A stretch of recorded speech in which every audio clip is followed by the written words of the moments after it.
Hello mga mamshi! For today's video nga pala, nagki-cravings ako sa pansit canton. Yan, nag-init na nga pala ako ng tubig. Yan, nilagay ko na yung pansit canton kasi sobrang init na ng tubig guys.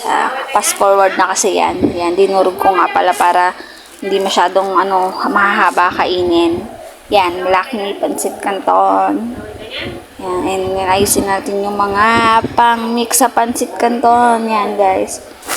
Ayan, luto ng ating pansit canton. And hahaluin ko nga pala at para hindi yung niya, yung mix niya. Yan, hinalo ko na mga momshi. And ready to eat na tayo mga momshi. Yan. Dagdag sa UTI. Chararot. Ganyan lang talaga kumain, mga mom.